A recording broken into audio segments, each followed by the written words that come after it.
Hello, everyone. Welcome to SureFire Live. I'm your host, Mark Stoner. So thanks for joining me tonight. I had a little computer glitch as I was starting, so it got me off to a little bit of a late start. So anyway, I hope your week's been going well. We skipped last week because we were in the Dominican Republic for the SureFire Accelerator annual meeting. And we have a handful of chimney companies that are in that kind of mastermind group. We meet every month and then Zoom, and then we have an annual meeting. Some of you have reached out to me and said you were interested in it. And if you are, we're actually going to form a second group and that's coming up. So if you're interested in that or you'd like more information on it, I'm going to put Bree is our person in charge of that, Brianna Davies, who a lot of you know her, and she's your customer service person, and she is in charge of that. So if you would like more information on that, send her a email, and she will reach back out to you as we form this second group. We got to form it in about the next 6 weeks, so we can time everything together, so the groups can work together, and also at the end of the year have a bigger event. And so it's a lot of fun, and we had an absolute blast down there. And about half day of work and half day or two, I shouldn't say half day of work. We met half the day, which is like, 8 till noon or 9 till 1. And then we had events and fun stuff. So it was a great time. It was really eye-opening and really good bonding experience for everybody. And this group is people who are really trying to grow their chimney businesses. That's what we're looking for, is people who are kind of growth minded and want to see what it takes to go to the next step. And I know not everybody is. Not everybody wants that for themselves, and not everybody wants that for their business, and that's totally fine. This group is kind of, because you could have a different group of people who just want to stay the same and want to get more out of what they've got. And, that's a different group. So anyway, it was a fun time, and we had a blast down there. So tonight's guest is my friend Dennis Dobbs. We have been friends for a very long time. We'll talk about that in a minute. And I met Dennis. He was teaching a class back, I think it was 2003 when I met him, or 2004. He might have that date. And he was teaching a class for the Southern Association of Chimney Professionals even then. And he taught me how to do masonry stonework. And I brought a couple guys there, and we have been friends the entire time, and we kept up with each other. Now we actually work together quite a bit, and he's going to talk about that tonight. So with that, again, it's a two-way conversation. I have comments turned on, so if you have questions or just want to say hey, please do. If you have questions for Dennis or me, put them in the comment section, and we will read them and make them part of the show. To me, that's what makes this show special, is that it is live and we can interact with you and make it more interesting. So with that being said, let me bring Dennis on. Hey, buddy. How you doing? I'm good. How are you doing? I'm all right. You were frozen just a little bit there. I'm checking your connection. So anyway, we got our first comment. First comment says, CHAR is no OGVAL, but whatever. Good luck, I guess. So that is our friend Alan Rush.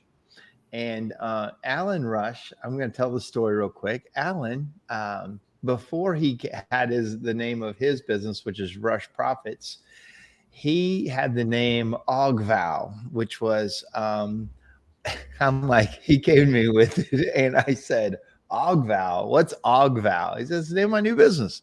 I'm like, well, what does that mean? He said, augmented value. And I am going to come work for with your company, and I'm going to augment the value.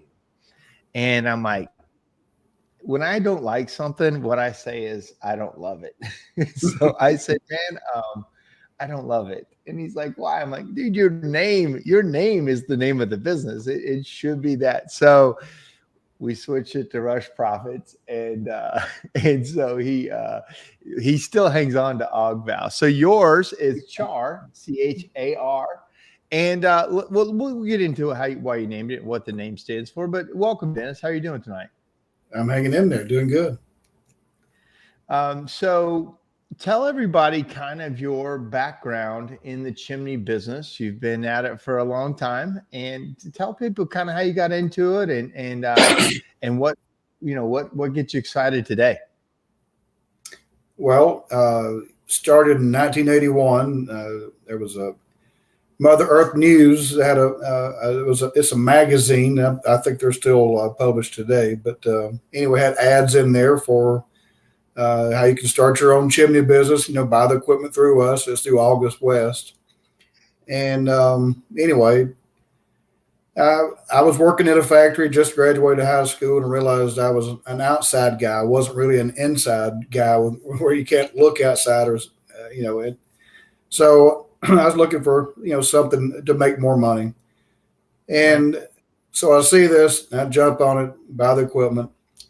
And anyway, I started doing that part-time, bought out 2 other businesses while I was part-time, and gained those customers. And then 88, I had a plan to quit my full-time job and do this full-time. Did that later on. Went through some more life changes, got married, and then opened up a retail shop. And even though I got certified in '89, when you first get certified, you kind of think you're the chimney police. You kind of have this brashness about yourself, and you know what you're talking about now, and you know how to word it. But I knew I was coming across a little bit too strong, but still, here we are now. We opened up the retail shop, and we just bootstrap business, and it really took off. As we opened up the doors, we had other suppliers who would come in, and we started selling gas logs, wood stoves, prefab fireplaces, and it just kept growing and growing.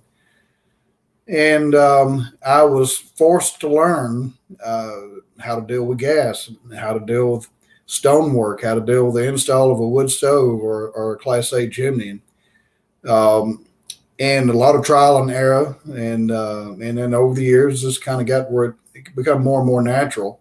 Did a lot of new construction, and a lot of new construction, and it over the years just evolved. I got into direct vent gas, so it become an everyday thing. And just just like I was saying earlier, I was an outside guy. I couldn't stand to be in the office or at the shop, and I wanted to be out. I wanted to be out, doing the work. And back in the day, there wasn't really a lot of training opportunities like there are now. Like you kind of had to train yourself. A lot of us were like raised by wolves back then. We just had to figure it out. There wasn't. I remember the first time I even heard of certification was several years into the business, and I'm like, what certification? And there was hardly any classes, and it was really everybody kind of had to learn on their own and try to read and make up, and it's old guy talk here, but it's very different now. There's so many training opportunities, and in that there is a benefit of learning how to do it the hard way. The bad thing is you put people in danger and you do things really wrong. And, we're lucky. A lot of us didn't do something wrong, but a lot of people did do stuff wrong and cost people lives, cost people structures and houses and heartache. And so through that, and you also learned. Cost themselves a lot of injuries as well, in their employees. And lawsuits. They hurt themselves. They got into lawsuits. They lost businesses. Like that ignorance is very expensive. So real quick, got a couple others. JJ, he said, I'm up in the air flying to Croatia. See how dedicated I am to Stoner Enterprises. So JJ, he's out in California. He sent me, we powder coated a lock top damper for him. The outside part needed to be powder coated for a customer, and they weren't doing it out there where he was. And we got it for him and disassembled it and powder coated the outside and sent it back to him. And thank you, JJ. I really do appreciate it. Great doing business with you. He's tough on the internet, but he is a super nice guy. And then Chuck Roydhouse says, "Hey, Master number 2 from number 4." So let's talk about that what Chuck just said. Hey, thank you for joining us, Chuck. Master Sweep program. A lot of people know about the CSIA Master Sweep program. I know that ever since I met you a long time ago, you were saying we need a master sweep program. You were saying it, gosh, I don't know, very long time ago. And I think also you had brought the idea to others on boards and recommendations. But finally, the master sweep program under your guidance came to life. Can you talk about that and why it's important to you? I don't know if I'd say my guidance. I guess I just kept pushing. But yeah, what I was seeing back then, it was education. There were other entities back in the day that were pushing education, and I felt that it would do the NCSG or CSIA more justice if they had everything under one roof, and we should be able to have everything that can put the best chimney sweep out in the world, and Right. you know, all the education he's needing to be the best. And excuse me, but there were other competing entities, and people were going outside, you know, and it was kind of confusing with a lot of the uh, education and also some of the conversations. But and I finally took me years to get on the NCSG board. I got on board at NCSG, and I think it was maybe year one, year two, and maybe a little bit longer. And I finally got to give the first, you know, little bit of information, you know, I had about the idea of master sweep. I passed it along to the CSIA, and it just wasn't the right time. And through over time, everything kind of evolved and changed with CSIA, and just through happenstance, I got to promote it again, and just talk to the right people at the right place at the right time, and really had to drive home all the points that I was making. We had a lot in place with classes that CSA already had. Right. And now I feel like it's getting better and better. And, you know, in the master sweep in my mind, even at the very start, was that would be your mentors, your best speakers for the industry as far as promoting the industry. It would be the next line of teachers that ought to be very qualified and very gifted, you know, and all experienced in different backgrounds, but just giving back through their educational efforts.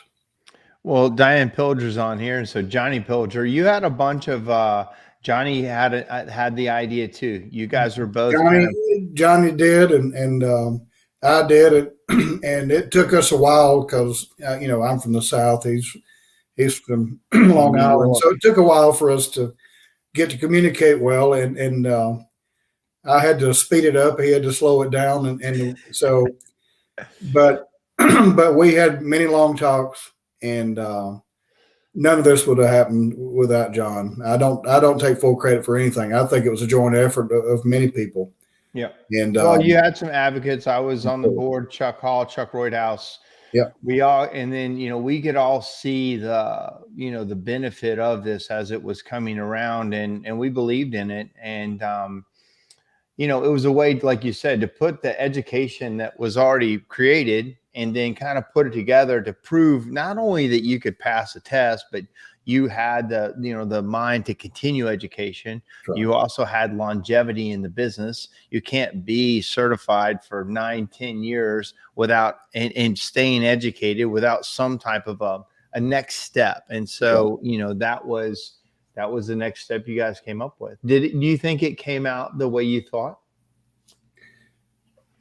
Close. I think there's things I would have been a little bit more strict on with my original plans, but then, you know, I have to, you know, I have to look back, and it took me a while to see the bigger picture, and I think right now I think it's going great. Yeah. I appreciate everybody who's got involved with it.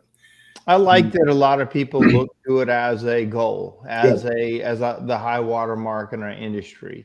And they like, you know, I want to be a master one day. And, you know, a lot of that comes from the master sweeps in like Germany, and they have a very much more strict process than we do. But the top of the game over there is the master. And that was where a lot of that idea came from was that. And you guys you guys, push it through, and we've got, I don't know the numbers. If somebody's on here that knows the numbers, do you remember? I think it's close to 70.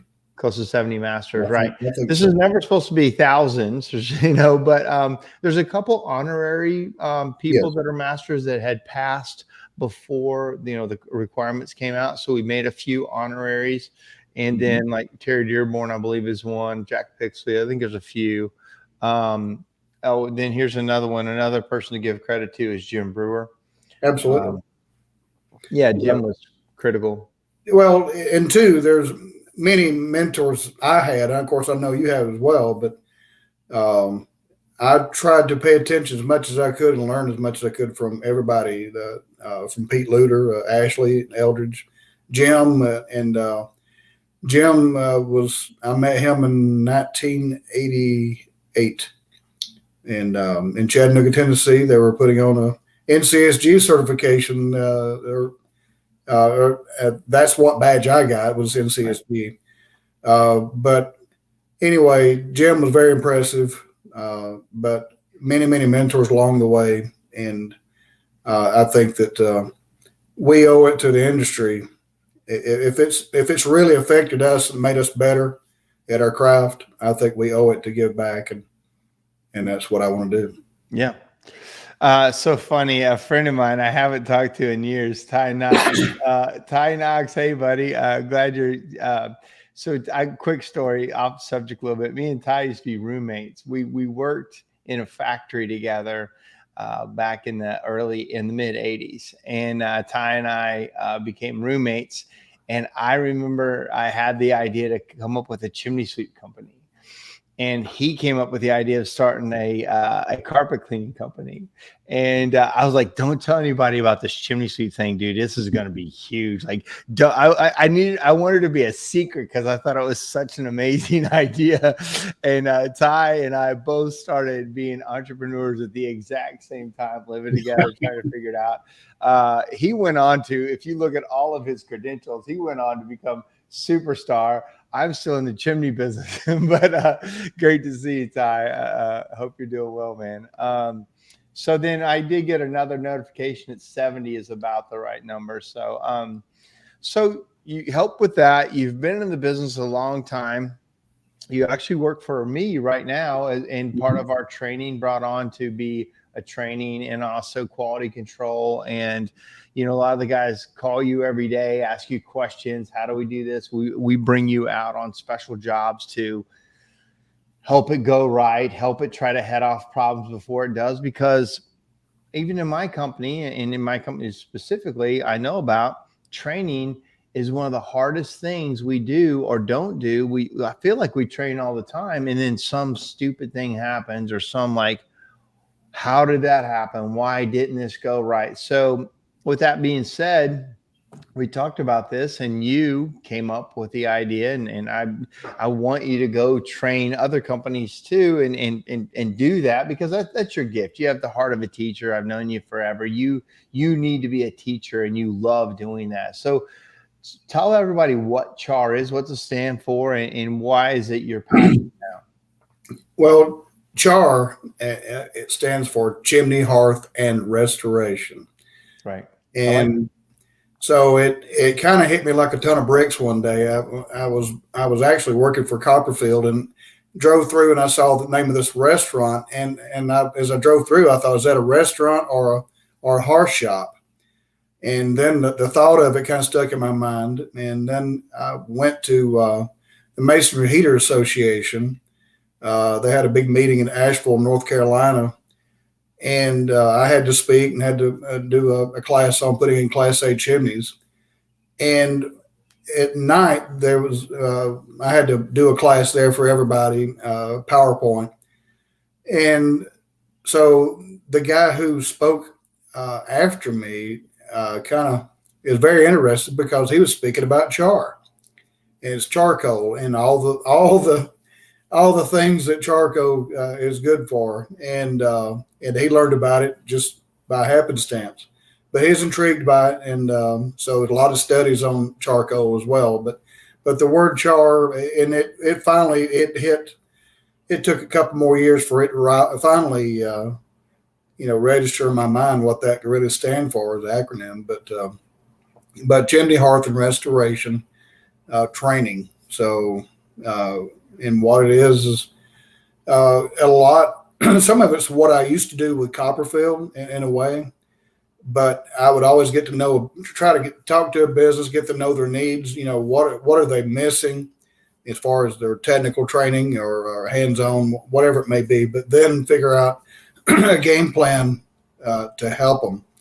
Well, And you traveled around for yes, them, and you got to see a lot of companies. Like you had run your own company for a long time, that's right. and then when you went to work for these other companies in their training program, you got to really visit a lot of companies. Probably saw some of the best and some of the worst. Like, what are some of the things that really stood out to you on the companies that needed help? There were some companies I went to that were very, very impressive. You walk in and you think, here's the owners, saying, I need you to help do, get it through to my guys about this or that. But it seemed like it was when they felt like when the owners feel a lot of times if they say something to their guys that they need to improve on this or do that better, that they're really not taken seriously, but they would want me to come in and hone in on those things that they need to improve on. And they would think, well, they'll pay attention to you. Most of them did. And there was a lot of good companies out there. What I saw most of was I walk in, it takes a while, and talking to people, talking to employees, it takes a while, but seeing all the potential that a company has. And, sometimes, maybe take a different perspective or a different look at your company. You really realize how blessed you are and things are not as bad as they seem. And there's so much potential out there. And that's what I see. And that's what I saw when I was at Copperfield. And I also saw that over the years, doing, training events for the Southern Association and the Southeast Chimney Convention. But there's so much potential that's in this industry. And just think we're not that old. Yeah. We're not that old of a company or industry. But no, I was going to say that there's just the sky's the limit. Yeah. Well, like for my company, one of the frustrating things in training is that, you've trained people, you've shown them, but it kind of takes a constant effort and a constant. We as business owners are super busy, and I have to hire people to train my people all the time. I like training. Okay. I like running businesses better. And there's certain people like you that really love to train. And there's a handful of guys out there, but I think what you're doing now isn't really done by many. And I'm not actually aware of any right now that are going to companies and, as their own business and doing the hands-on training. And I think, one of your things is going to be ride along training and this kind of thing. So what is it like if somebody wanted to engage your services or have you come to their company? What will you do for them? First of all, we need to have a conversation to find out what they're looking for, what they feel their needs are, their weak spots, their strong spots. And I'll try to hone in on those things and it may be a ride along. It may be one particular employee they want me to ride with or work with. Or it may be a group. So I can do of course, ride along or even job site training.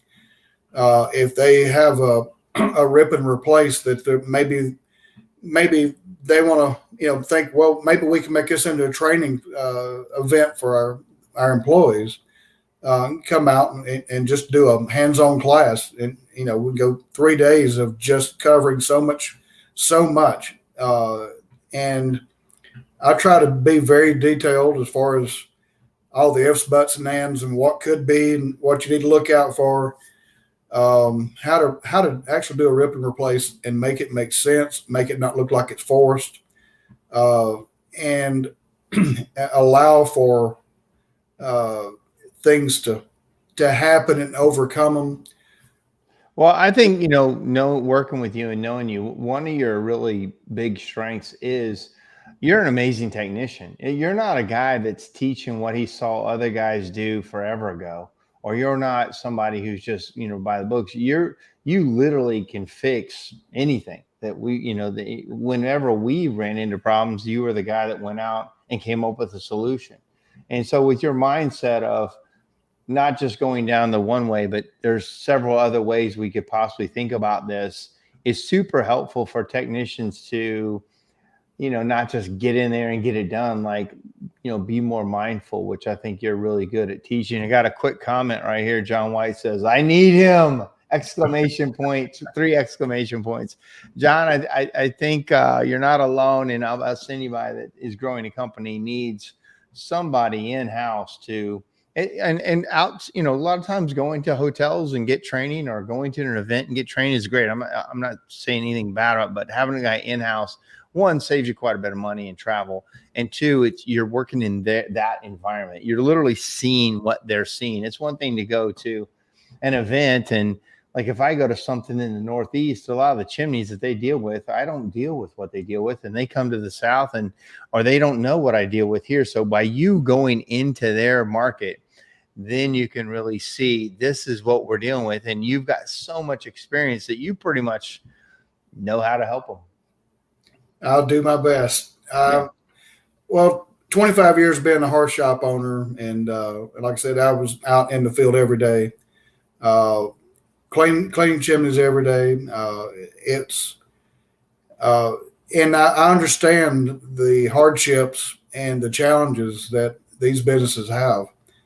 Even horse shops, and a lot of horse shops, they're now starting to get into the service, and it's hard to mesh the hearth shop side with the chimney service, or the service side. And kind of, it took a while, but we kind of figured out how to make that happen. So it's, you just got to be mindful and plan a lot for how everything's supposed to work. Well, let's talk about that for a second. We've been doing work with United Buyers Group. There's a lot of horse shops in there, and a lot of the horse shops realize that they've got a gap in their training too. They're installing these units. They really didn't do a proper inspection on them. They don't know all the codes. And so there's a big group of the hearth guys, especially ones that are trying to grow their service division, that need this kind of training. What are some of the things that you noticed? You had both sides of the coin, right? You started on service and moved to hearth, but a lot of people start with hearth, and a lot of times they never really pick up service. Like, what are some of the things that you saw happens a lot with hearth stores? Well, I could say what happened with me is we started growing and expanding. And what I mean by expanding, we started expanding what people were asking for. And next thing you know, I start doing stonework. I'm starting to do mantles, and I'm starting to do all these surrounds, the marble and, granite surrounds. And we were going so outside of our comfort zone, and our guys, and even me, it was so challenging that there came a point to where I felt that we weren't doing anything great. That's easy to happen. We were only really well. We were only good, and so I had to call the hard Audible deal there. I had to, audible, and I just shut it down. I said, okay, tell everybody we're done for right now. 24 hours, 48 hours. We got to make a hard decision. And so we limited things of what we can do, or we're doing on our retail side with our horse shop side, and really concentrate on the service and just doing a great job, trying to be great at what we did. Yeah. And I think that's a tough one that horse shops have today as well. The hard thing too is that a lot of times the owner can do it all, and like you've got a mindset of learning. So going very far outside what you're used to, you're kind of good at fixing it. The problem is you can't scale that. You can't scale that mentality at all, because you just get flat chaos. Because these people, you don't know, you don't have standard operating procedures for it. You don't have methods to do it. Everybody's trying to learn. You're like, why would you even bid it that way or think of it that way? And that's a frustrating part. So one of your answers was, let's scale back. And then what'd you do after you scale back? Did you just reduce offerings? Did you just do more training? What did you do? We paid a lot more attention to details. And as far as the service, we got better at service. And we got into more of a profitable realm with the service.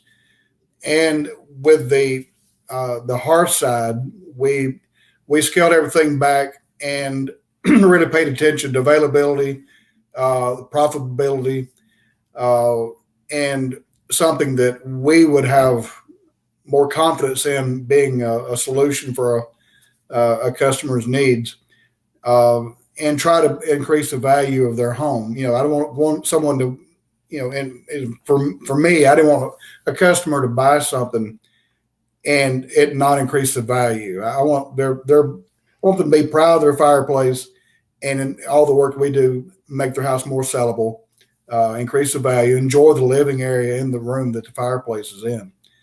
And I also learned one valuable thing about fireplaces over the years, and it took me many years listening to homeowners for it to actually hit, is finally understanding that there's a huge emotional tie that a homeowner has, especially the female in the home, has with her fireplace. Mm-hmm. And when you realize, some of those emotional ties run very, very deep.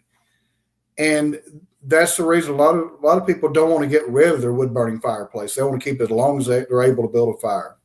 But then when you realize that, you're taking more time and trying to help those people out more. Yeah.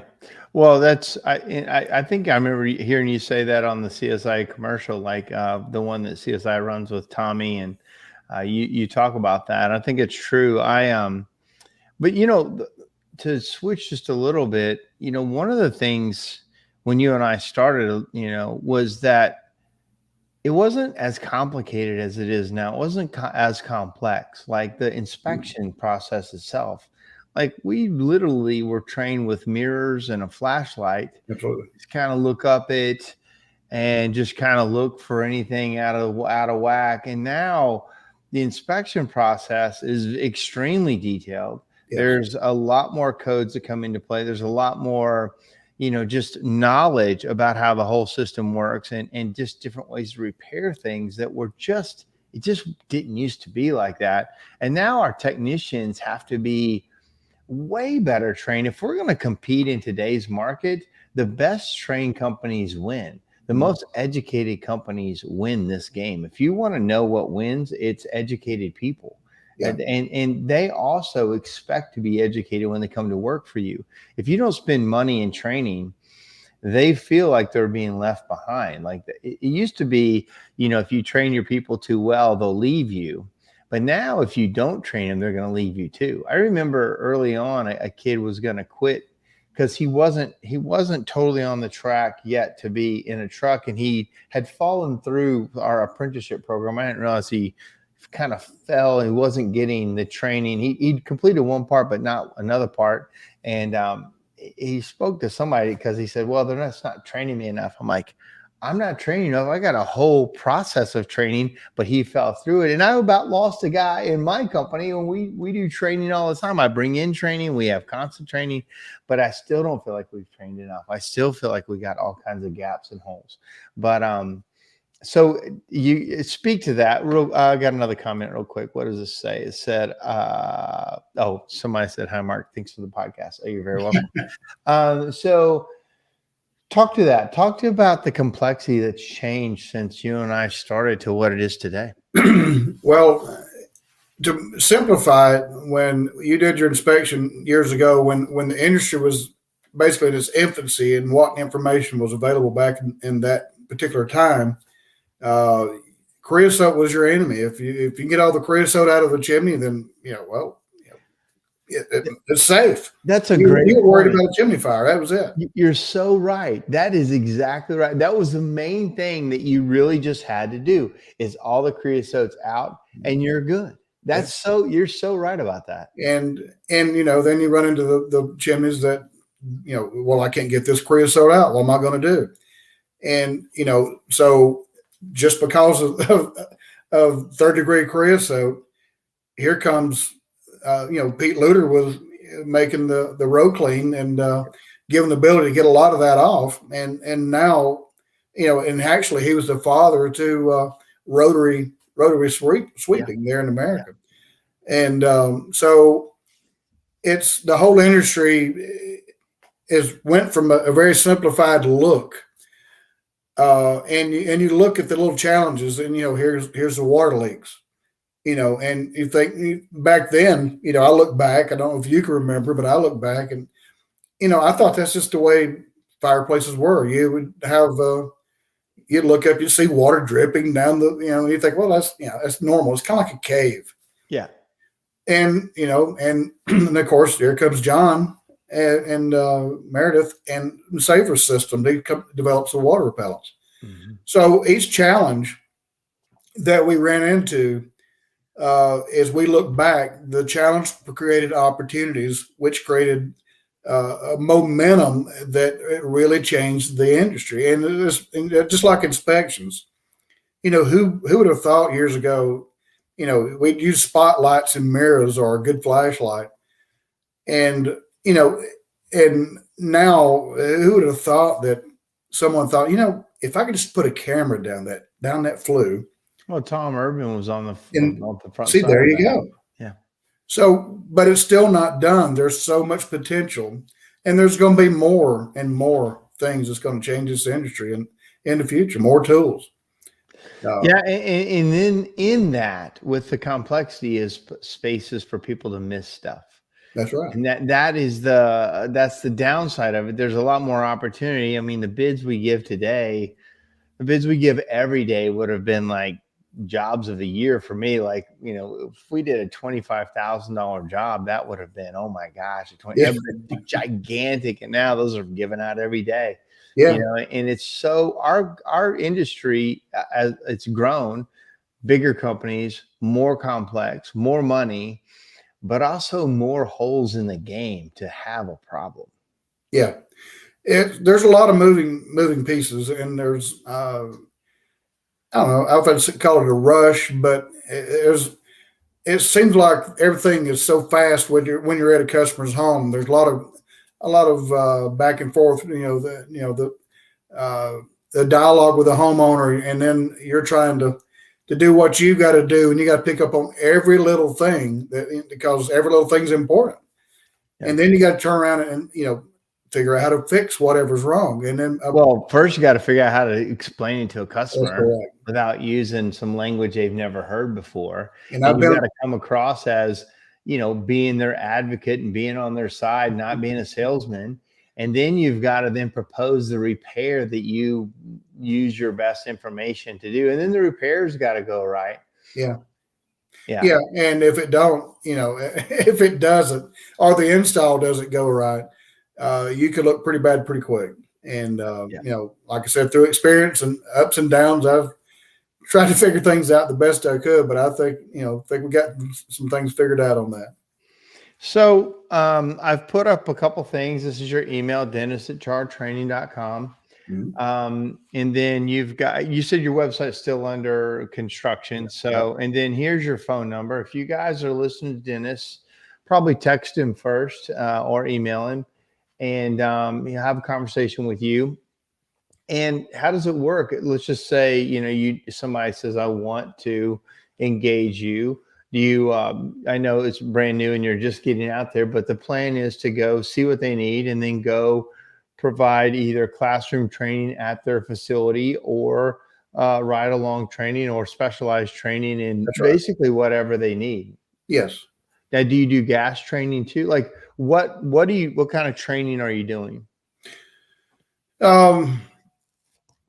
Well, train the sweep. I could train the gas guy. I could train, the install, like hearth planning of how to make that work. It would, no matter what it is, Class A chimney installation, rip and replace, new construction. You teach people how to lower your liability and increase your profits at the same time. Yeah. And classroom, we could do the classroom. I'm in the process of getting the CEUs on some of that, trying to get that worked out right now. And but I feel there's a lot of opportunity to really help a lot of people, and I think that it's the biggest thing I see with companies is sometimes they go in a direction and they're so close to being, in the perfect direction that it's just shy, and all it needs is a little nudge or a little little spotlight on a couple of areas, and they'll go wild. Yeah. You posted something earlier about, what's the expense of a bad technician? What's the expense of an untrained technician? I shouldn't say bad, just say untrained. Mm-hmm. Like, you lose a guy and you've been trained him. It's a lot of money, but it's more expensive to not train him and have to deal with just that. To me, I couldn't sleep at night as an owner if I didn't do as much as I could for training. I mean, I know we're going to make mistakes and I know we're going to have mess ups, but I've done, as an owner, the way I can sleep is that I've done all the training I can do responsibly. I've gone through the certifications for the industry standard certifications. We follow up with that, and then we're fully insured and all those other things. But as an owner, a lot of people can't get to multiple truck because they feel this stress of stuff. And I understand that. But to me, training, and specifically in-house and ride-along training, helps reduce that a lot for me, because I know that I'm doing the best I can, but we're not perfect. A couple quick things. John Briscoe says, Dennis is one of the wise ones in the industry. I highly recommend his service. Hey, John, I believe your son got married this last weekend. Congratulations. Cody Whitwood says, you got to teach them to take a setback and spin it into a positive mindset and see it as an opportunity. I've jokingly laughed at myself multiple times and said, well, we won't do that again. Don't do that again, kid. I always say at Ashbusters, we do it right the third time. So we do the same thing, Cody. That's exactly right. It's all you can do, right? This is a tough business. There's a lot going on, and more so all the time. Nicholas Guy says, it's great to see Dennis on. Years ago, a company I was with brought him in for some training. I still use some of those tips and tricks to this day. Thanks, Nick. Dennis has been around for a long time, and I remember when you taught me a lot of stuff about masonry that I used forever. I mean, one little nugget can stick with you when it works, and you're great at those nuggets. You're like McNugget, Dennis McNugget. I hope that doesn't stick. I hope not. I didn't expect that, Mark. I didn't forget what I was going to say. I think everybody ought to notate their mistakes that they make in their businesses. Oh no, let's don't do this. That's anonymous. It's anonymous. Okay. Anyway, I'm sorry, I messed you up. That's all right. No, I think we ought to, as a company, every company ought to, Cody said that about making mistakes. You ought to notate your mistakes. You ought to have them in the handbook. We ought to learn what to do, but yet through our trials and errors, here's what we shouldn't do and never do. Yeah. And those are easily repeatable offenses if you don't keep the training going, if you don't keep the constant, kind of whipping it in their brain, like, don't do this, never do this. Well, one of the things you do for us on your quality control checks is you bring pictures back and we share them with the whole group of, talk about that. Talk about, how you do that, for us. Well, what I like to do is go out and, not only just check guys' work, after it's done, but I like going to the active jobs. And active jobs, hold on. I got to show it, John. No, let's don't do this. Can the McNugget call me? I'll take a 40 piece.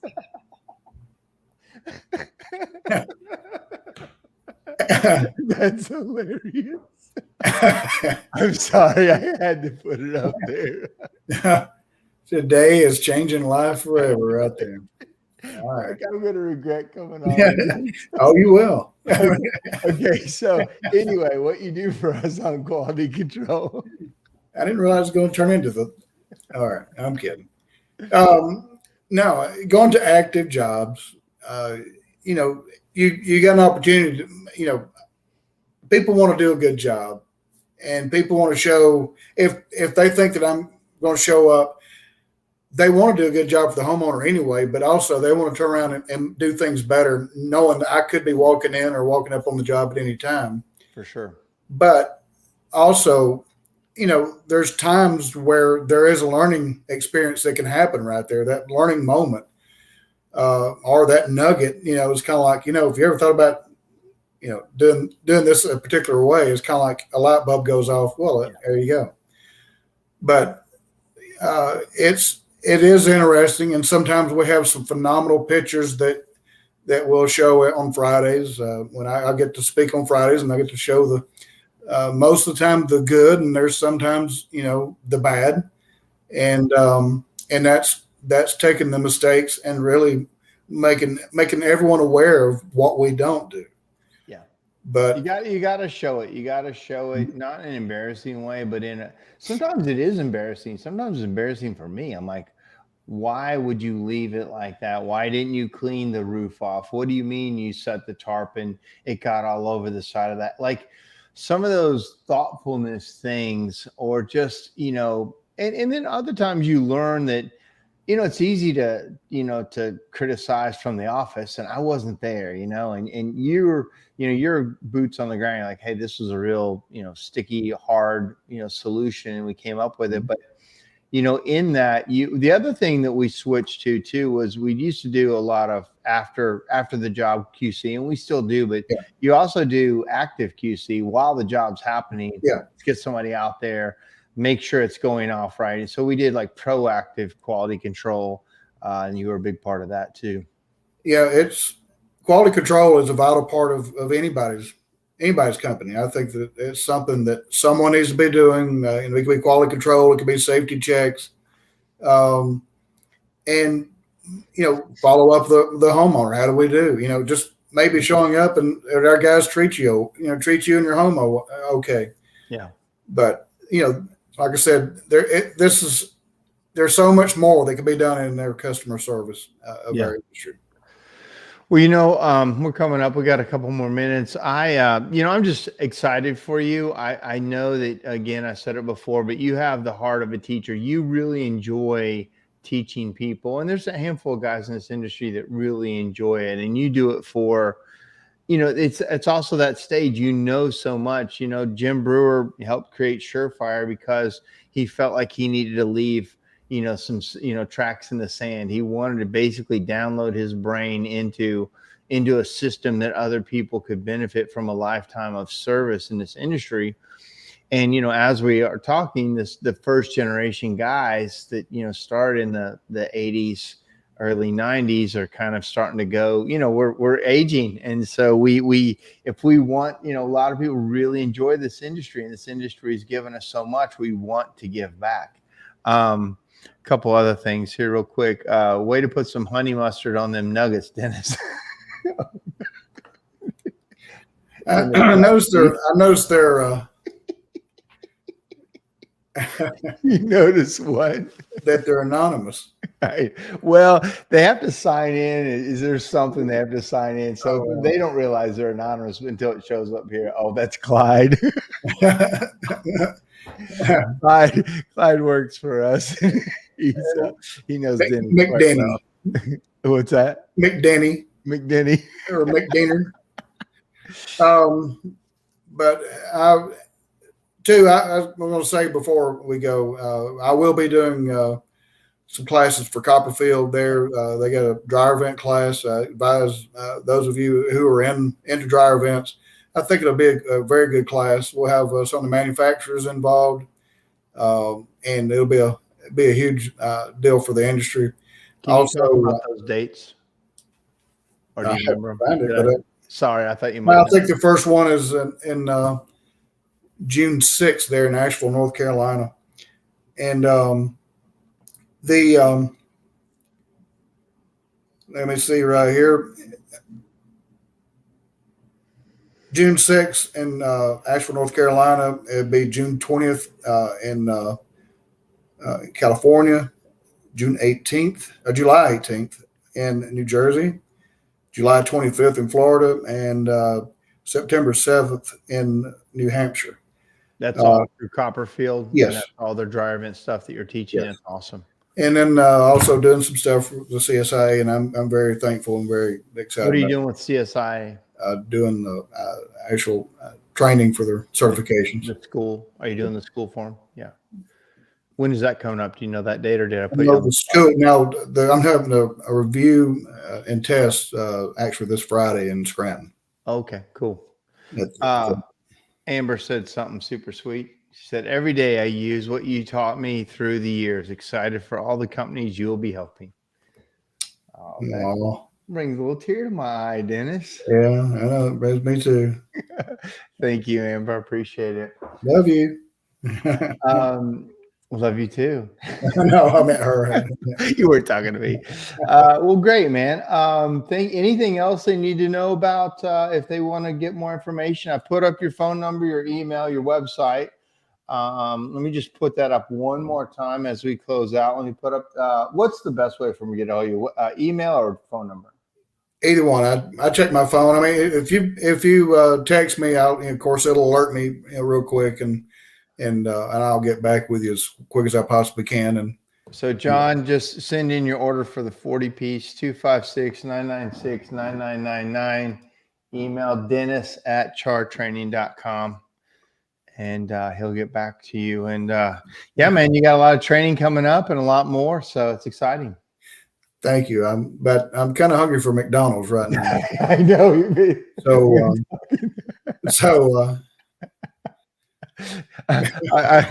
Anyway, we'll see if that sticks. I'm sure it's going to stick with some people. So, all right, brother, I appreciate it. Thank you, and you have a good night. All right, you too. See you, man. Bye.